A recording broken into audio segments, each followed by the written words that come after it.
So right ladies and gentleman, এই যে আমার সামনে যে জায়গাটা দেখতে পাচ্ছেন, একটু যদি ঘুরিয়ে দেখাই, এই এখানে দেখুন পেঁপে, এই যে পেঁপেটা একটু এখানে, এই পুরো জায়গাটা কিন্তু হচ্ছে সবজির সমারোহ।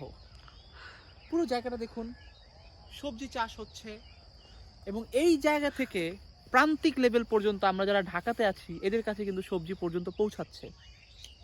এখন পয়েন্টে আসি, পয়েন্টটা হচ্ছে কেন আজকে আমি এই ভিডিওটা করছি, ভিডিওটা করার কারণটা কি? সবজি খ্যাত কিংবা সবজি চাষ হচ্ছে, এটা আসলে মুখ্য বিষয় না। মুখ্য বিষয়টা হচ্ছে কেন ভিডিওটা করছি। কারণ আমি এখন গ্রামে আছি, তো গ্রামে থেকে আমি দেখছি মানুষের খ্যাত কিংবা ধান চাষ বলেন, এই চাষাবাদের প্রতি মানুষের মন দিনের পর দিন উঠে যাচ্ছে।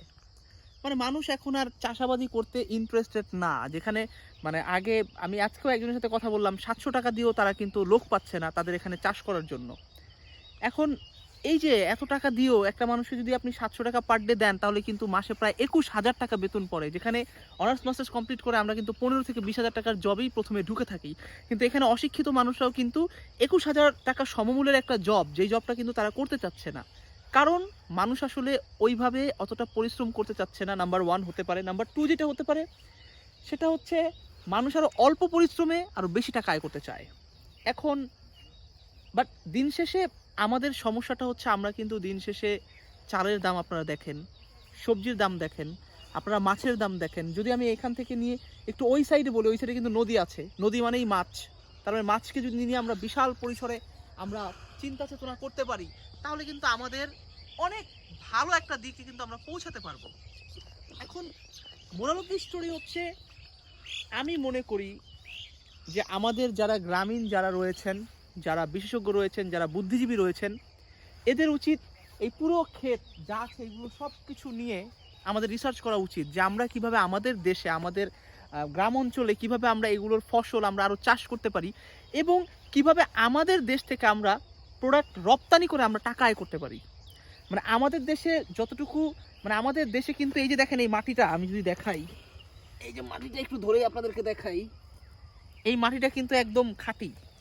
কারণ আপনি যদি ইউরোপ কিংবা ইউকেতে যান, এই মাটিতে কিন্তু কি হয়েছে আমি বলি। এই মাটিতে কিন্তু এই পর্যন্ত সময়ে আপনার ধান হয়েছে, মূলা হয়েছে, যত প্রকার ভেজিটেবল সব হয়েছে। এই যে আমাদের ক্যামেরার পাশে যে ভাই আমাকে হেল্প করেছে, উনি যেটা বললো, ওনার তথ্য অনুযায়ী যে এই মাটিতে সকল প্রকার সব কিছু হয়েছে। কিন্তু আপনি ইউরোপ কিংবা ইউকের কোনো কান্ট্রিতে যেয়ে কিন্তু আপনি এত কিছু আপনি হওয়াতে পারবেন না যেটা এই মাটিতে হয়েছে। সো আমরা যদি এই মাটিকে নিয়ে যদি আমরা দেখেন কত সুন্দর, আমার তো দেখেও ভালো লাগা এবং ভালোবাসা, মাটি ধরে আসলে হাতে রাখতে ইচ্ছা করতেছে। তো মাটির প্রতি যদি আমাদের ভালোবাসা থাকে এবং আমরা যদি মাটিকে যদি চর্চা করতে পারি, আমরা যদি বিশেষজ্ঞ আমরা যারা আছি, চিন্তাবিদ আমরা যারা আছি, যাদের জন্য দেশ চলছে আমাদের, এরা যদি আমরা মাটিকে যদি আমরা চর্চা করতে পারি, আমার মনে হয় আমার দেশে আমরা যারা আছি এরা তো আমরা কম টাকার মধ্যে আমরা প্রোডাক্ট কিংবা আমাদের যে নিত্য প্রয়োজনীয় খাদ্য এগুলো তো আমরা পাবোই, এবং আমরা এগুলো বিদেশে রপ্তানি করে আমরা হিউজ একটা অ্যামাউন্ট কিন্তু আমরা এখান থেকে কিন্তু আর্ন করতে পারি, যেটা বর্তমানে আমরা পোশাক শিল্পে করছি। আমি চাই একটা কথা, ভিডিওটা সবার কাছে শেয়ার করে দেন, এবং আমরা এরকম আরও কিছু ইয়াং পিপলস চাই যারা এই দেশকে নিয়ে ভাববে, যারা এই দেশের এই প্রত্যেকটা বিষয়কে নিয়ে ভাববে, যেন আমাদের দেশকে আমরা এগিয়ে নিয়ে যেতে পারি। আমাদের দেশ যেমন এই পোশাক শিল্পে যেমন এগিয়ে আছে, আমি চাই আমাদের দেশ একদিন এই ফসল শিল্প তো এগিয়ে আসবে। আমরা তরুণ যারা আছি, আমরা এই ফসলকে নিয়ে আমরা চিন্তা করব কিভাবে এই ফসলের একটা বিরাট বড় একটা চাষ আমরা করতে পারি এই মাটিকে কাজে লাগিয়ে, এবং আমরা আমাদের দেশকে এগিয়ে নিয়ে যেতে পারি। আর সেটা হচ্ছে, আমি আসলে যদি এই ক্যামেরার ওপর থেকে যদি ড্রোন দেই, তাহলে হয়তো আপনাদেরকে এই পরিধিটা দেখাতে পারবো। আমাদের ভিডিওর আসলে এত বাজেট নাই, লো বাজেটের ভিডিও। তারপরে একটু চেষ্টা করবো আপনাদেরকে পুরো ঘুরিয়ে দেখানোর জন্য, যে এখানে দেখুন কত বৃহৎ পরিসরে এখানে সবজির এবং ভেজিটেবলের চাষ হচ্ছে।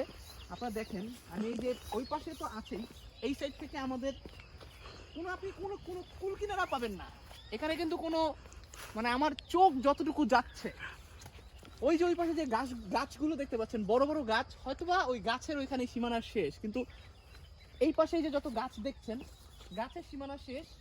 আর ওই সাইডে আপনারা দেখেন, ওই কোনো সীমানা নাই, এত পরিমাণে আলহামদুলিল্লাহ আমাদের দেশে এত সুন্দর চাষ হচ্ছে। এরকম চাষ আমরা চাই আমাদের দেশে আরও হোক, এবং আমাদের দেশটা আরও এগিয়ে যাক। কারণ আমাদের দেশ এগিয়ে গেলেই কিন্তু আমরা দেশের মানুষজন ভালো থাকতে পারবো। আজকের ভিডিও এই পর্যন্তই। ভালো থাকুন, সুস্থ থাকুন, আল্লাহ হাফেজ।